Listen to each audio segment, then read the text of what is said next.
제50회 구리시의회 의정브리핑을 시작하겠습니다.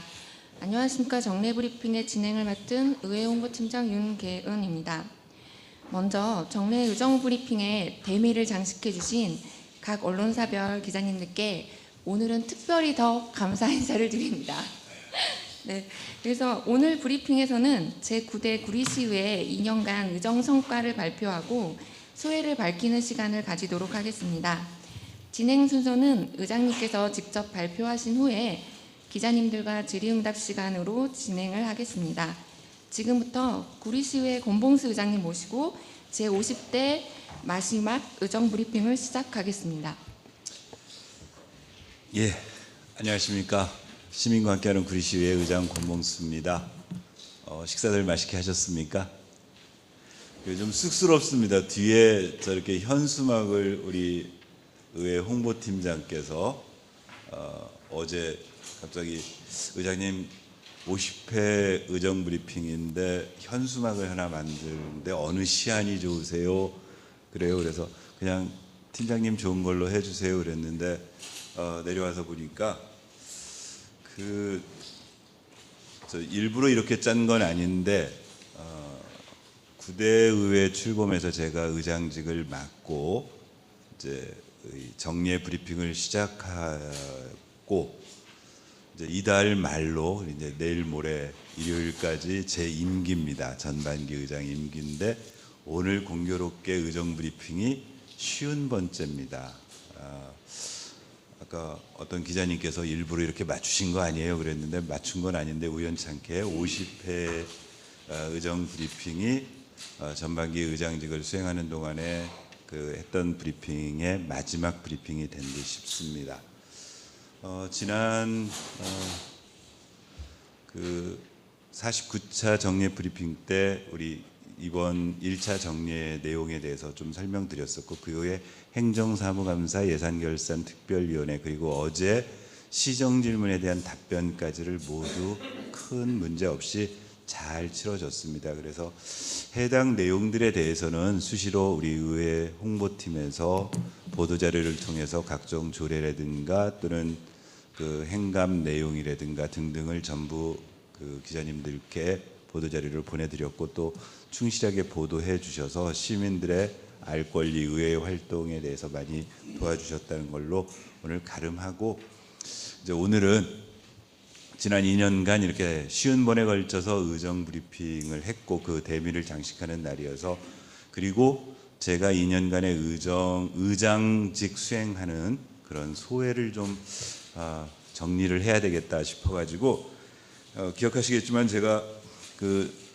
49번 의정 브리핑 하는 동안에 사실은 따로 원고를 준비해 오지 않았었습니다. 그냥 자료 가지고 좀 브리핑을 해드렸는데 오늘은 원고를 준비해 왔습니다. 우리 책상에 기자님들 책상에 올려드린 9대 구리시의회 전반기 2년간의 성과 및 소회라는 제목으로 그동안의 2년간을 좀 이렇게 정리를 좀 해봤습니다. 그래서 좀 지루하시겠지만 이 내용은 제가 좀 한번 읽고 그리고 나서는 편안하게 이 안에 들어있던 내용들에 대해서 조금 기자님들이 뭐 궁금해서 부연해서 좀 설명 들을 내용이라든가 또는 이후에 뭐 여러 가지 문제들에 대해서 그냥 자유롭게 오늘 지난 2년간 도와주신 기자님들과 그 2년을 정리하는 그런 브리핑으로 하고자 합니다.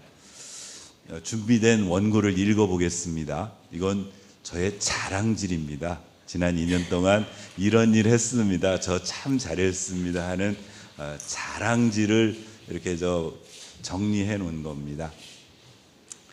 안녕하십니까. 시민과 함께하는 구리시의회 의장 권봉수입니다. 존경하는 기자 여러분, 지난 2년간 구리시의회 변함없는 격려와 믿음을 보여주셔서 깊이 감사드립니다. 여러분들의 지지와 성원에 힘입어 9대 구리시의회가 개원한 지 어느덧 2년이 되었습니다. 오늘 이 자리는 열정과 도전의 시간이었던 지난 2년을 돌아보고 앞으로 열어갈 구리시의회를 생각해 보기 위한 자리입니다. 아무쪼록 긍정적으로 평가해 주시고 소중한 조언도 부탁드리겠습니다. 그동안 2년 동안 구리시의회에서 한 일을 크게 세 단락으로 정리를 해보았습니다. 먼저 구리시의회는 의회 본연의 역할에 충실하기 위한 다양한 방법으로 제도를 개선했습니다. 첫째, 구리시에서 언론 활동을 하고 계시는 기자님들을 대상으로 의정 브리핑을 정례적으로 실시했습니다. 의정 브리핑을 통해 의회에서 이루어지는 회의와 관련된 상세 내용을 가감없이 시민들에게 알리고 소통할 수 있었습니다. 시민이 원하는 바를 잘 살펴보고 시민의 목소리를 반영하여 시민과 함께 만들어가는 구리시의회가 되겠다는 다짐으로 2022년 11월 2일에 시작한 의정 브리핑이 어느덧 50회가 되었습니다. 그동안 의정 브리핑에 참여하여 심도 있게 질문하고 새로운 시각을 전달해 주신 기자님들께 이 자리를 빌어 감사의 인사를 드립니다. 둘째, 2023년 10월 29일 지방자치 및 균형 발전의 날을 맞아 10월 26일과 27일 2일간 구리 아트홀 유채꽃 소극장과 구리시의회 멀티룸에서 2023년 지방자치의 날 기념행사를 개최했습니다. 지방자치에 관한 국민의 관심을 높이고 그 성과를 공유하기 위하여 2012년 법정기념일로 제정된 이래 중앙정부 차원의 기념행사는 있었으나 지방의회에서의 행사는 구리시가 최초였습니다. 행사는 주민에서 주인으로라는 주제로 주민자치위원들의 재능나눔 축하 공연과 지방자치의 의미를 되새기는 샌드아트 공연, 주민자치 특강으로 구성하여 민주주의와 지방자치의 발전을 기념했습니다. 지방의회가 지방자치의 날 기념의 주체가 되는 것이 맞다는 생각에 관련 기관인 주민자치협의회와 협력하여 지방자치 관련 강연회와 축하 공연을 준비했던 것입니다. 시민의 화합과 참여를 이끌어내고 주민자치의 가치에 대해 생각해 볼 수 있는 의미 있는 시간이 되었습니다. 셋째, 의원 발의 조례안에 대한 의견 수렴 기능을 강화하고자 자치법규 위반 매뉴얼을 만들었습니다.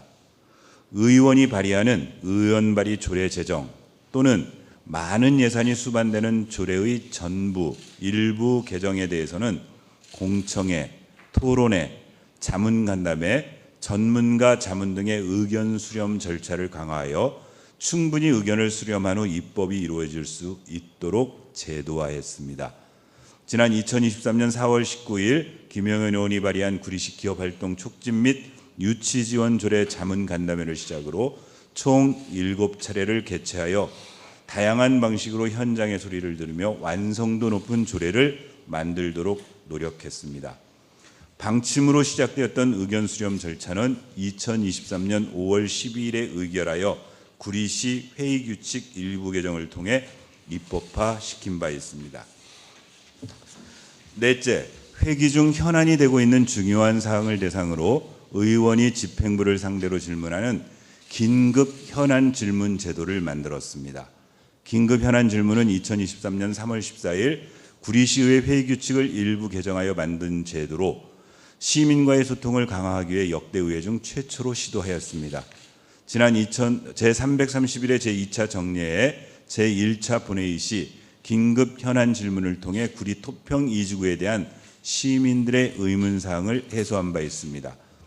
구리시의 사업은 시민에게 지대한 영향을 미치므로 추진 상황을 지속적으로 점검하고 시민들이 알 수 있도록 정보를 제공하는 것은 의회의 마땅한 역할입니다. 따라서 의회는 사업의 이행사항을 세밀히 검토하고 집행부는 앞으로의 계획에 적극적으로 협의해야 합니다.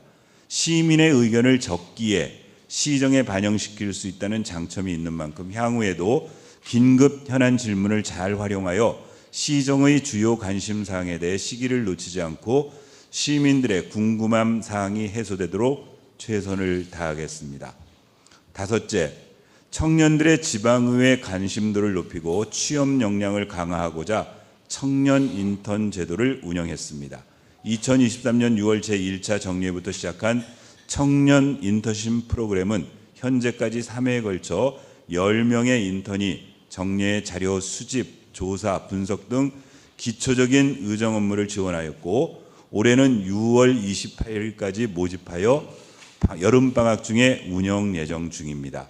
지방분권, 지방자치, 다양한 의제 등 시대적 흐름에 따라 변화하는 의회상을 청년들이 직접 체험하고 의원님들과 생각을 공유하며 구리시의회의 역할과 기능을 이해하는 좋은 기회가 되었다고 생각합니다.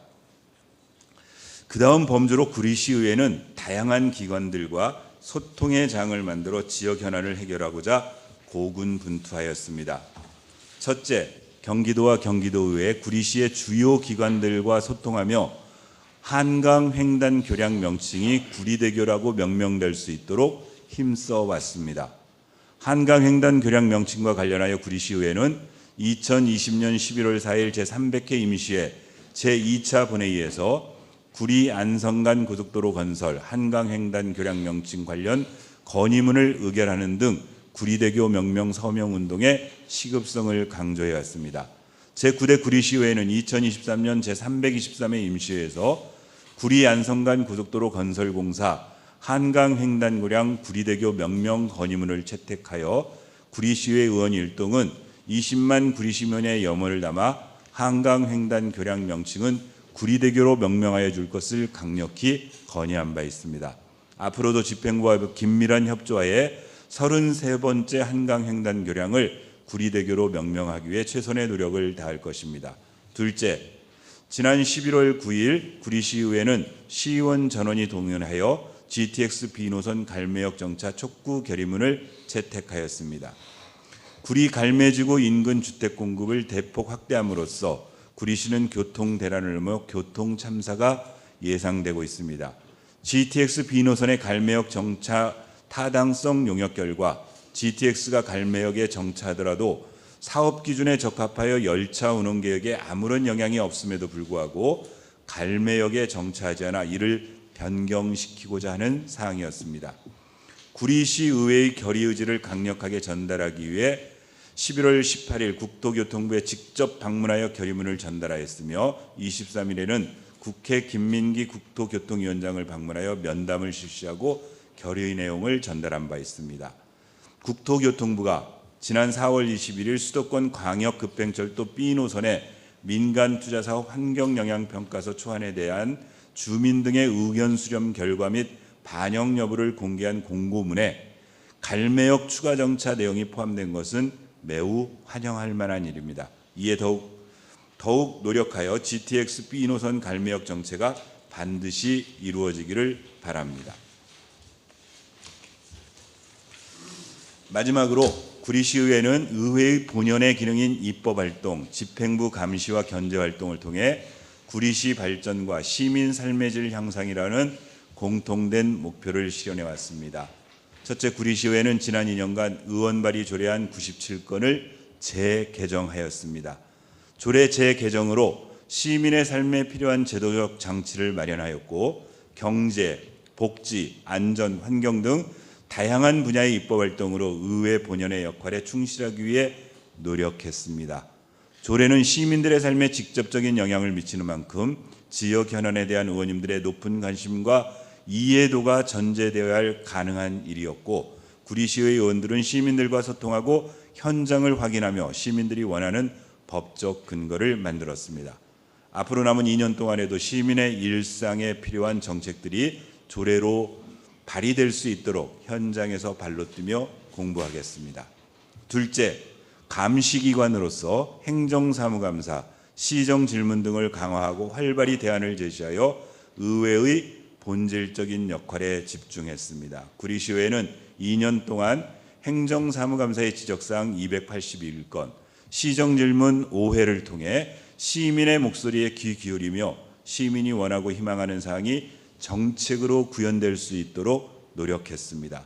다양한 현장 의정활동을 통해 얻은 경험과 지식을 토대로 개선 방안을 제시했고 잘못된 사항은 강력히 시정 요구하며 이를 시정책에 반영해 줄 것을 적극적으로 주문했습니다. 단순히 양적인 사항을 떠나 각 의원별 나름의 관심 분야를 전문적으로 다뤄 구리시의 변화와 시민들의 행복을 위해 생산적인 의정활동을 펼쳤다는 평가를 받고 있습니다. 이렇게 지난 2년간의 제9대 구리시의회 성과를 세 카테고리로 설명드렸습니다. 이렇게 열심히 의정활동에 매진하신 의원님들과 이를 보좌한 의회 사무과 직원들이 있기에 국민권익위원회가 주관하는 2023년 지방의회 종합청렴도 평가에서 청렴 노력도 1등급, 청렴 체감도 2등급, 종합청렴도 2등급이라는 쾌거도 달성한 바 있습니다. 지난 2년간 많은 일이 있었지만 가장 기억에 남는 순간을 꼽으라면 의정 브리핑을 통해 언론인 여러분들과 만나는 순간이었습니다. 그동안 정말 감사했습니다. 앞으로도 구리시의회는 불합리한 사항이라고 여겨지는 사업은 단호히 얘기할 것이며 시민들이 정보를 알고 판단할 수 있도록 알려나가며 시민들에게 실질적 수혜가 돌아가도록 힘을 모으겠습니다. 구리시의회는 기본과 원칙을 지키는 의회, 시민의 대표가 되어 민심을 실현하려는 의회가 될 것입니다. 계속해서 밝은 미래를 향해 나가는 구리시의회 시민 여러분들의 애정어린 관심 부탁드립니다. 경청해 주셔서 감사드립니다. 이게 준비한 2년간의 성과 및 소회였습니다. 요약하자면 크게 세 범주로 의회가 명실상부하게 시민과 함께하기 위해서 어떤 시스템을 갖추는 일에 여러 가지 한 5가지의 일들을 했었다. 또 하나는 의회 본연의 업무 기능으로서의 일을 잘 했었다.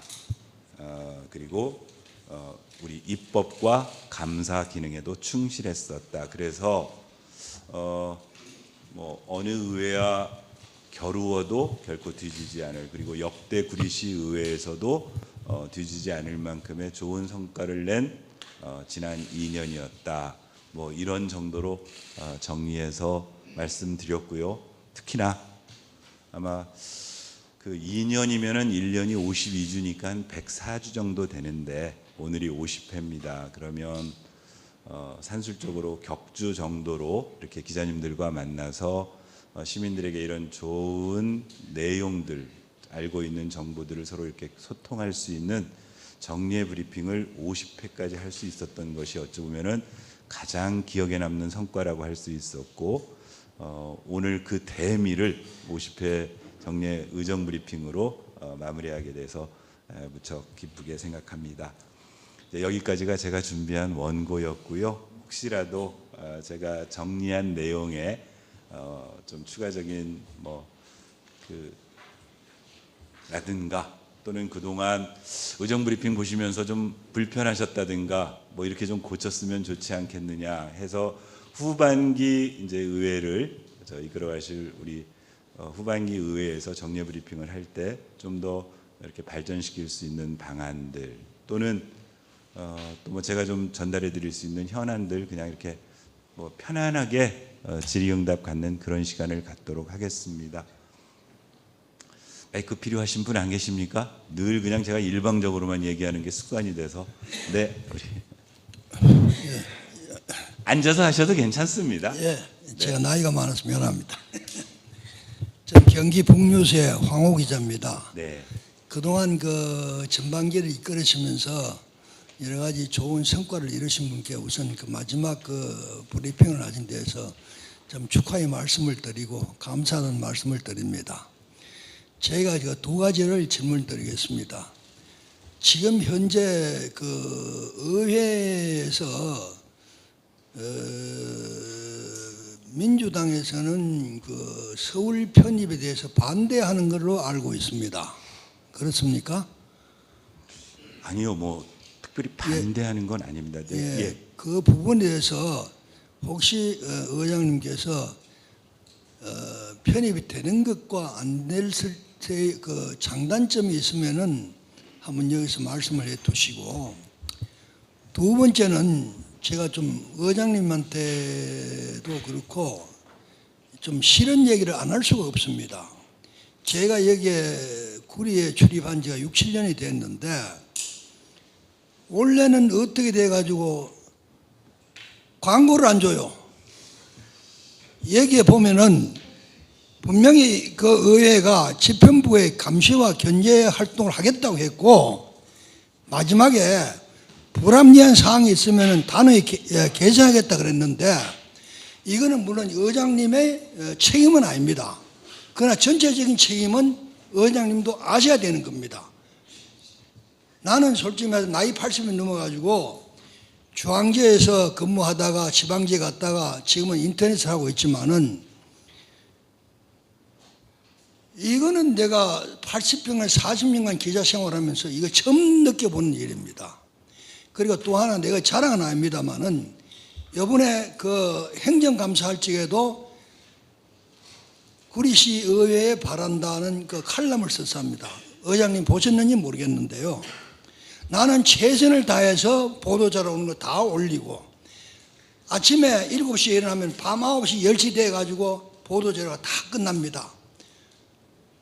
병원에 이틀에 한 번씩 병원에 가서 허리 침 맞고 이렇게 하는데도 했는데 이건 도대체 어디에 기준을 해가지고 광고 안 받은 내 하나뿐이 아닙니다. 이것은 몇 명 많이 있을 겁니다. 이게 원인이 뭔지 이걸 철저히 좀 조사를 해 주십시오. 예, 질문. 원인이 뭔지, 예?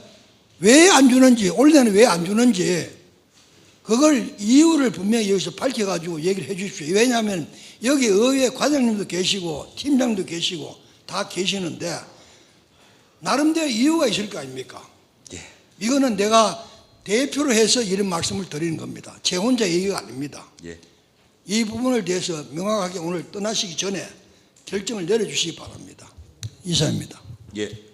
우리 황호 기자님께서 두 가지 질문을 해주셨는데요. 하나 먼저 그 서울 편입 문제에 대해서 아마 처음 전제를 구리시의회는 민주당이 많은데 민주당은 서울 편입을 반대하는 거 아니냐 하는데 그거는 잘못 알고 계신 거고요.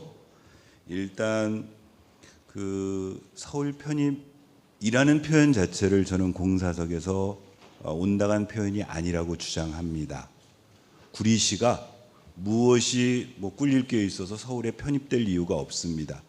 가치 중립적 용어로 현재의 행정구역을 개편해서 어떤 자치단체 간의 통합을 이루는 것은 지방자치법에 의해서 지금 이루어지고 있고 그런 것들은 얼마든지 논의할 수 있다.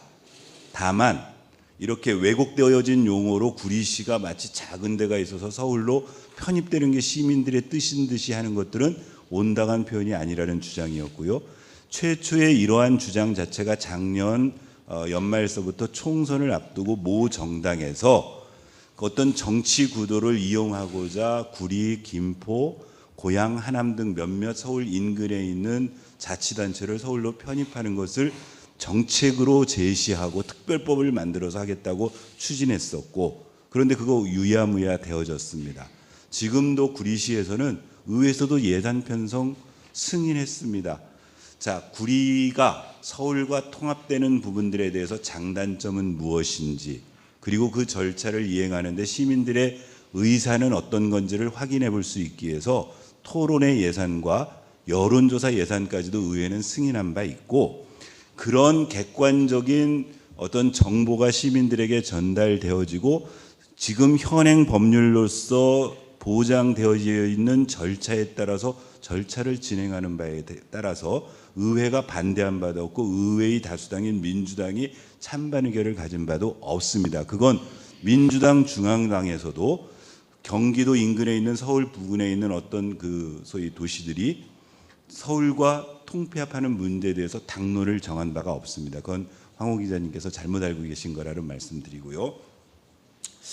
이제 두 번째 이제 광고 집행에 관한 말씀을 드렸습니다.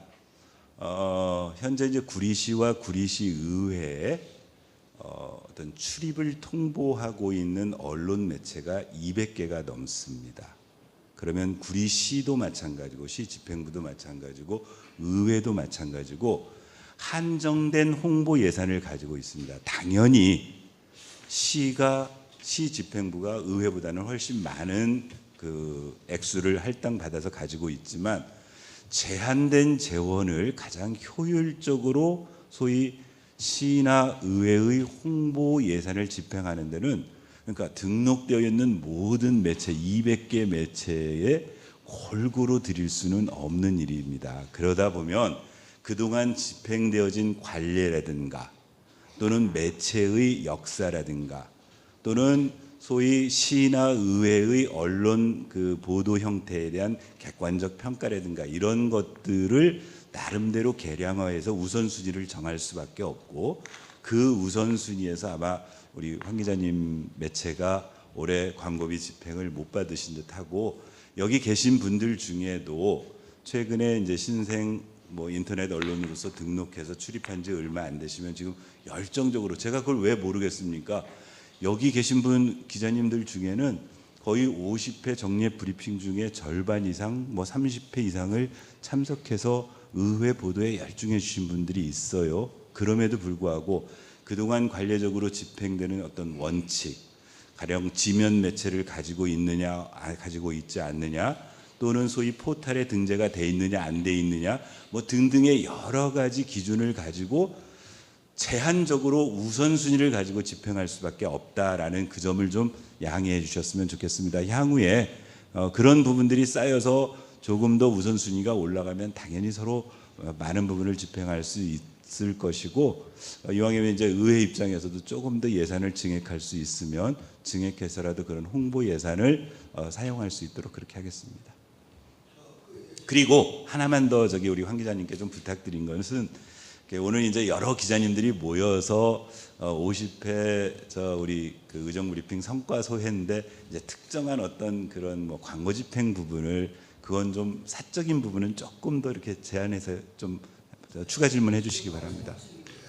마이크 들이시죠. 말씀하신 그 취지는 제가 충분히 이해가 갑니다. 이거를 예산이 적고 어떤 기준을 그렇게 말씀을 하시면은 지금 다른 지방자치단체 이회 같은 데는요 똑같이 출입통보사는 데가 구리시 정도 이상이 다 됩니다. 근데 다 100% 줍니다. 어떻게 주느냐? 전체 예산에서 평균을 잡아가지고 과거에 120, 130 주는 사람을 다 줘야 되니까 80만 원으로 다 한정에 다 줍니다. 그 말이 없어요. 그 여기는 왜 그러느냐 이거예요. 그러니까 황 기자님, 그건 이제 각 자치단체마다 또는 각 의회마다 예산 집행을 하는 방식에 있어서 차이가 있을 수 있고, 그러니까 그 말씀을 의회에도 이렇게 부족하니까 이런 부분들에 대한 조언으로 하셔야지 여기서 어떤 정답을 가지고 저랑 토론할 의지는 아니라는 말씀입니다. 그러니까 제가 말씀드린 거는 공평하게 할 수 있는 방법을 연구해가지고 합리적으로 불평불만이 없게 해달라는 걸 부탁을 드리는 겁니다. 알겠습니다. 그 부분까지 우리 홍보팀에서 저 반영해서 한번 개선안을 연구하도록 하겠습니다. 예, 우리 뭐 또 다른 말씀하실 기자님 계십니까? 예. 네, 경원일보 황민호 기자입니다. 2년 동안 의정 브리핑 하시느라고 고생 많으셨고 나름 개인적으로 의정 브리핑 참석하면서 브리시 현안에 대해서 많이 정리되었고 큰 도움이 됐습니다. 이제 제가 질문드리고 싶은 거는 그 서울 편입과 이어서인데 이 경기 북부 이 구리시 같은 경기 북부에 있는데 이제 경기 북도를 만든다고 예. 이제 하는데 구리시는 이제 서울 편입 쪽으로 이제 이렇게 좀 기울어서 이렇게 움직이는 성향이 있고요.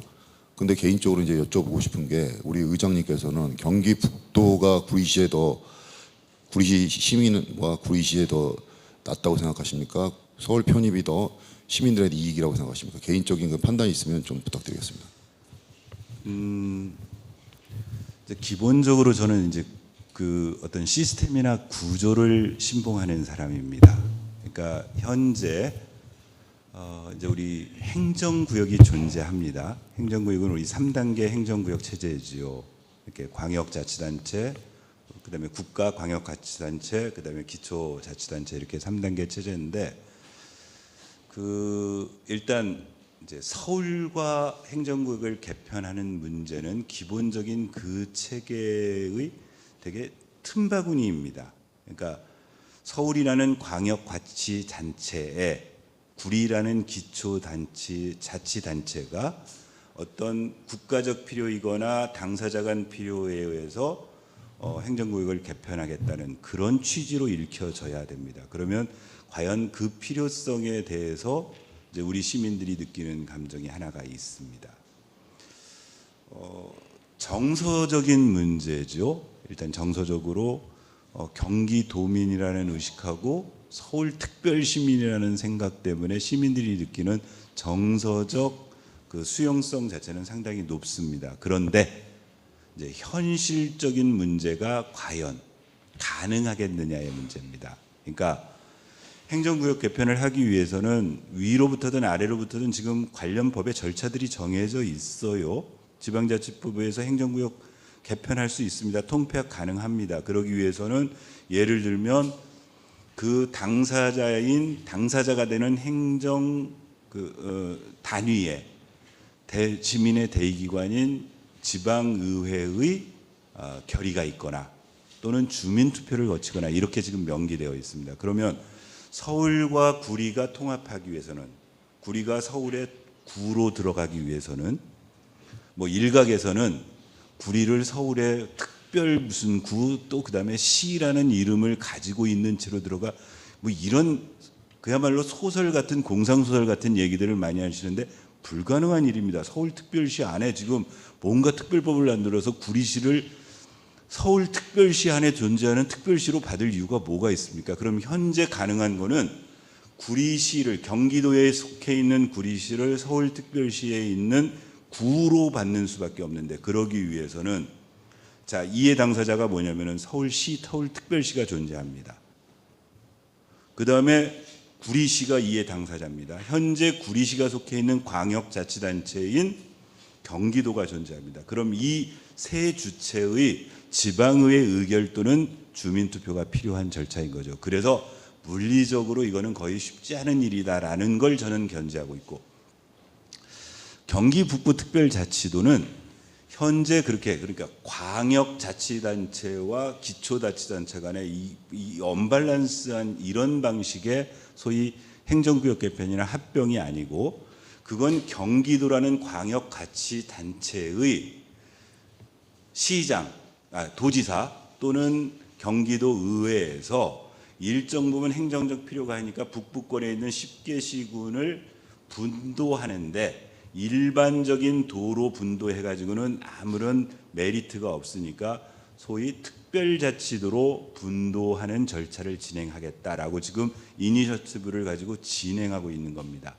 거기에 구리시의 의사를 너희들 여기에 들어갈래 안 들어갈래 물어본 바도 없었고, 다만 그렇게 해서 한수 이북에 있는 10개 시군을 묶어서 분도 절차를 진행하는 거고, 아까 말씀드린 것처럼 지방자치법에 명기되어 있는 대로 그 김동연 경기도지사는 지금 준비를 충분히 하고 있으니까 이것이 가능한지 여부를 주민투표로 좀 붙여달라고 행정안전부에다가 행정자치부에 요구를 했었지만 그게 받아들여지지 않았거든요.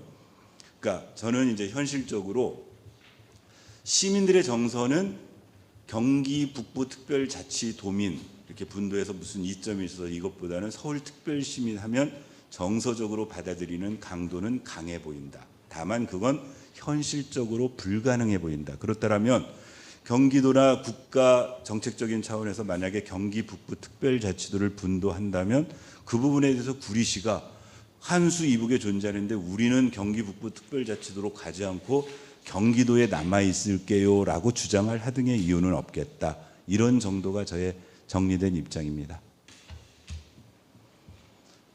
예, 우리 여기 이 기자님께. 더 데일리가드 이영두 기자입니다. 지난 이제 50회 의정 브리핑을 하시면서 시민의 대의기관 역할에 충실히 하셨는데요.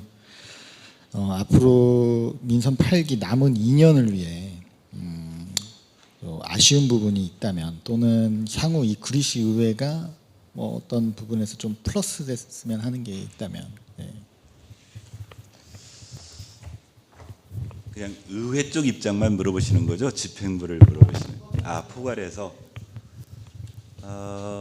이제 뭐 의회만 2년을 거친 게 아니고 우리 민선 8기 우리 집행부 백경현 시장이 이끄는 민선 8기 집행부도 이제 2년을 이제 마치는 시점입니다. 그래서 전반기가 끝나고 후반기로 넘어가는데 총체적으로 지난 2년간의 구리시를 평가할 때 아쉬운 점은 이제 뭐 이런 것들입니다. 그러니까 전임 시장 또는 뭐 중간에 우리 백경현 시장이 2년을 했지만 그 전 시장들이 가지고 있던 좀 장기 비전에 대한 것들, 예를 들면 당시에 우리 전전임 시장은 토평 그 벌을 뭐 월드 디자인 시티로 바꾸겠다, GWCC 사업으로 바꾸겠다, 또는 구리가 가지고 있는 그나마 유효한 토지에 대해서 뭐 그게 랜드마크가 됐던 ICT가 됐던 뭐 등등의 여러 가지 뭔가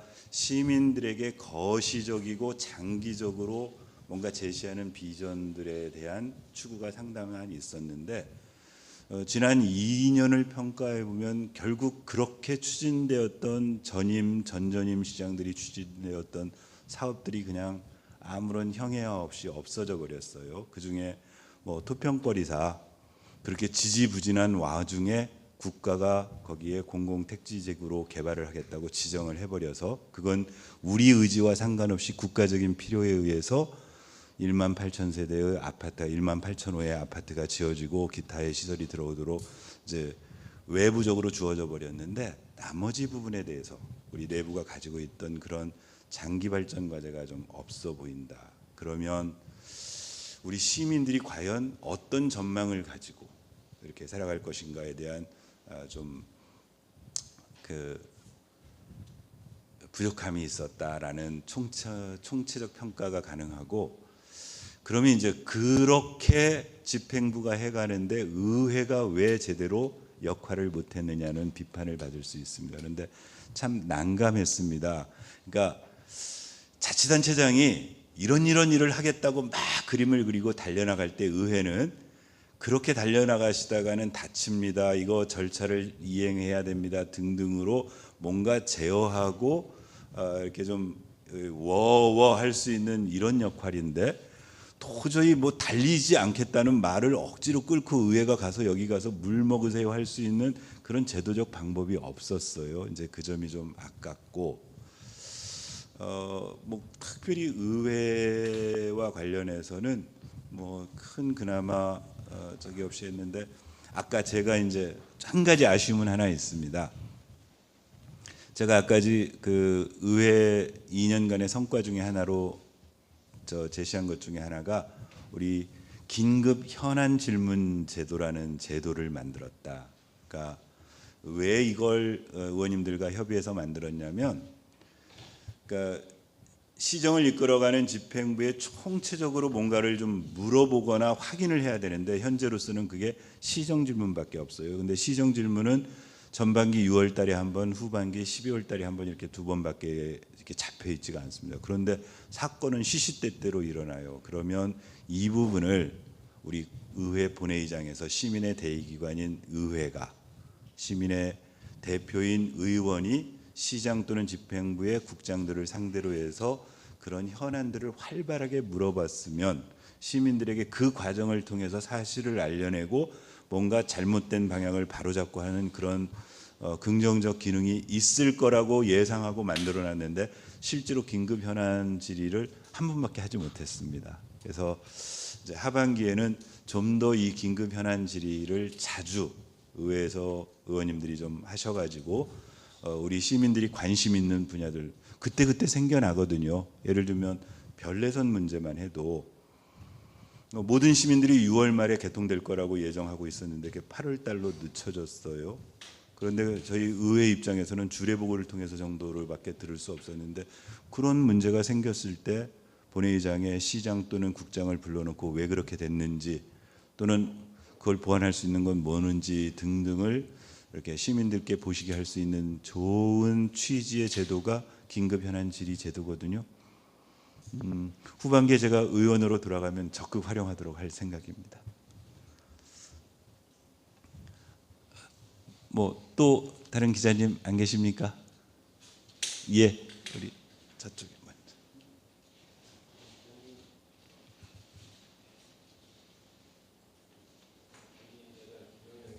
네. 간단하게 두 가지 여쭙겠습니다. 브리핑을 아니 됐어요. 브리핑을 후반기에도 계속 유지할 것인지 요거 하나고요. 또 하나는 후반기 의회가 지속적으로 이어갔으면 하는 거 이 두 가지 좀 간단하게 듣고 싶습니다. 이제 이 브리핑은 원래 혹시 기억하실지 모르겠지만 이제 처음에 취지를 어떻게 했었냐면은 의장이 저희는 이제 매번 그 회의 규칙에 집행부와 주례 보고를 듣도록 되어 있습니다. 그래서 특별한 사유가 없으면 화요일 날 주례 보고를 들으니까 그 주례 보고 들은 내용을 중심으로 기자님들께 알려드려서 시민들께 보도하겠다. 그래서 암만 해도 그 주례 보고를 총체적으로 정리할 수 있는 사람이 의장이니까 의장이 하고 뭐 나머지 의원님들도 그때 필요에 의해서 우리 시민들께 알리고 언론인들께 알리는 그런 통로로 이용했으면 좋겠다 그랬는데 이제 많이 활용은 안 됐고 그냥 의장이 쭉 그냥 이제 의무처럼 내려와서 브리핑하는 것처럼 돼버렸습니다. 그런데 이건 어떤 저희가 무슨 회의 규칙이나 또는 어떤 그 매뉴얼 시스템 상으로 만들어진 것이 아니기 때문에 이건 이제 후반기 원 구성되고 의장단에서 의장님이나 또는 의장단에서 요 의정 브리핑의 순기능을 이해하시고 계속 이어가서 시민들께 알려내겠다라는 의지를 가지면 계속 유지가 될 듯하고요. 또는 뭐 순기능이 별로 없어 보이고 드리는 노력에 비해서 작다 그러면은 뭐 없애더라도 뭐라고 할 수 있는 여지는 없습니다. 그래서 그 부분은 후반기 의회를 이끌어 가실 의장님의 의중이 가장 중요하겠다. 개인적으로는 저는 어떤 조금 처음에 이 원대한 꿈이 있었냐면은 저 국회에 가면 소통관 있지 않습니까? 그래서 거기에 기자님들이 거의 뭐 상주하시다시피 계시고 어떤 국회의원이라도 필요하다면은 미리 공지해가지고 계신 기자님들을 상대로 해서 브리핑 해드리고 또는 기자회견하고 하는 뭐 그렇게까지 저희가 인원도 적고 공간이 그렇지는 않지만 어떤 의원님이라도 그렇게 활용할 수 있었으면 좋겠다는 생각입니다. 그래서 저는 평의원으로 돌아가더라도 이 공간을 가끔은 사용할 그런 의지를 가지고 있습니다. 그래서 의원으로서 제 의정 활동과 관련해서 기자님들께 또는 시민 여러분께 알려드릴 필요가 있으면 후반기 의장님의 허락을 득하여 이 브리핑룸을 활용해서 브리핑을 할 수 있도록 그렇게 해나갈 생각입니다. 그리고 이제 나머지 시책들은 매뉴얼화된 것들입니다. 아까 제가 이제 전반기 가지고 있던 것 중에 예를 들면 우리 입법 매뉴얼 같은 거, 자치법규 입법 매뉴얼 같은 경우는 회의 규칙에 다 반영을 해놨습니다. 그래서 어떤 의장이 바뀌고 구성체가 바뀌더라도 그건 매뉴얼대로 해나가면 될 수 있는 그 시스템을 만들어 놨기 때문에 뭐 청년 인턴십이라든가 또는 자치법규를 위반하는 과정이라든가 이런 것들은 회의 규칙 등등에다가 다 매뉴얼을 해나가서 행여 의장이 바뀌더라도 계속 그렇게 유지될 수 있으리라고 보여집니다. 아까 여기 다시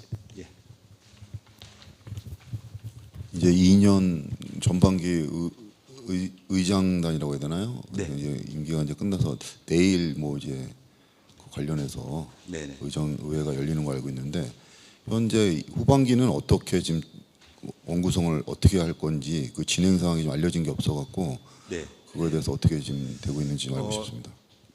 일단 진행상으로 이렇습니다. 의회적으로는 이제 그 후반기 의회가 7월 1일부터 임기가 시작되는 거죠. 저희가 2022년 7월 1일부터 임기가 시작돼서 전반기 2년, 후반기 2년 하도록 되어 있어서 그래서 일단 후반기 의회를 책임질 의장단을 선출하기 위해서는 본회의를 열어야 합니다. 그래서 의원님들의 요구로 내일 10시에 임시회를 열도록 337회죠? 네, 337회 임시회를 지금 소집해 놓은 단계입니다. 그래서 내일 10시에 임시회가 열릴 겁니다. 그래서 그 임시회에서 선출 절차를 걸쳐서 의장단이 구성될 예정입니다. 이건 의회적인 얘기고요. 그다음에 아시겠지만 이제 통상적으로 저희 구리시 의회는 현재 민주당 의원이 5분이시고 국민의힘 소속의 의원이 3분이십니다. 그러면 국회의 예처럼 다수 의원을 가지고 있는 정당에서 원 구성과 관련해서 의사결정을 해야 되는데요. 저희 민주당에서는 중앙당과 도당의 지침에 따라서 의원총회를 거쳐서, 그러니까 저희 민주당 의원 5명이 의원총회를 열도록 되어 있고, 그 의원총회를 거쳐 민주적 절차를 거쳐서 의장단 후보를 결정하도록 되어 있고요. 그렇게 결정되어진 의장단들이 임시회에서, 그러니까 의회 전체 회의에서 관철될 수 있도록 하라는 것이 중앙당과 경기도당의 지침이어서 아마 1차적으로 오늘 저희 민주당 의원총회는 오늘 저녁에 아마 열 예정으로 되어 있습니다. 그럼 거기서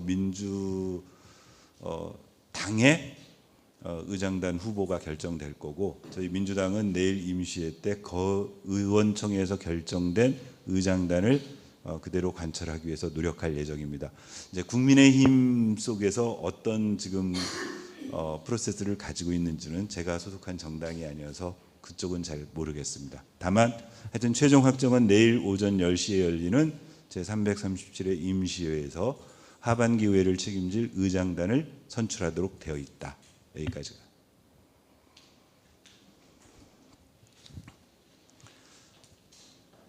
또 궁금하신 건 괜찮으십니까? 예. 아까 말씀드렸던 것처럼 그리고 참 저희 제가 소속돼 있는 민주당에서는 도당의 지침에 보면은 전반기에 의장을 했던 사람은 가능한 후반기에 의장단에 안 들어가는 걸 원칙으로 하라는 지침 하달이 있었습니다. 그래서 저는 이제 전반기 의장을 이번 일요일까지 6월 30일까지로 성실히 수행하는 것으로 아마 제 임무는 종료될 것 같습니다. 다시 한번 아마 이 중에 거의 아마 50회 중에 많이 오신 분은 30번 이상 오신 아마 기자님들 계실 겁니다. 30번 이상 의정 브리핑에 오셔가지고 보도해 주시고 이렇게 해줬던 기자님들께 감사드리고요.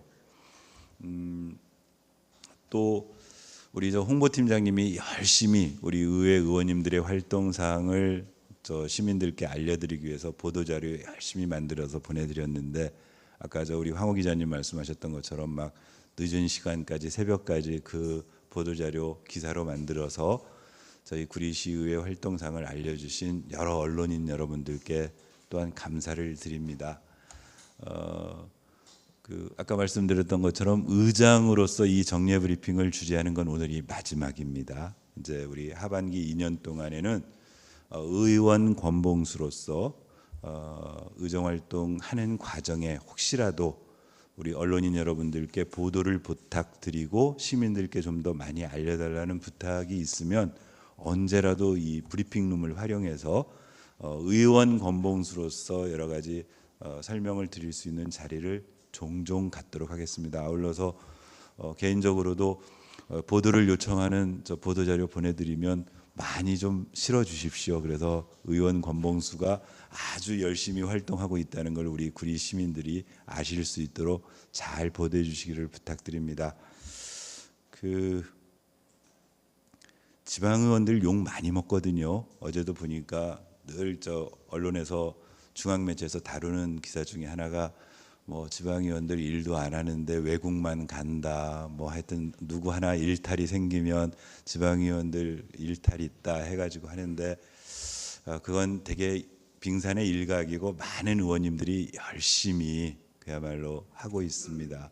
많이 보도해 주시고, 거꾸로 시민들의 알 권리, 국민들의 알 권리를 위해서 되게 열악한 가운데 언론 활동하고 계시는 기자님들의 수고를 저 역시도 잘 알고 있습니다. 아까 우리 황 기자님 공평하게 보다 많은 분들에게 좀 이렇게 홍보비가 집행되고 실질적으로 운영에 도움될 수 있도록 해야 되는데, 그렇게 하지 못했던 것들, 예산적 한계라든가 어떤 제도적 한계라든가 양해해 주시고 아마 조금씩 개선되지 않을까 싶습니다. 하여튼 지난 2년간 인연 맺었던 많은 분들께 감사드리고 앞으로도 많이 지켜보아 주시고 많이 도와주시기를 부탁드리겠습니다. 다른 질문 없는 것 같아서 이렇게 마치도록 하겠습니다. 고맙습니다.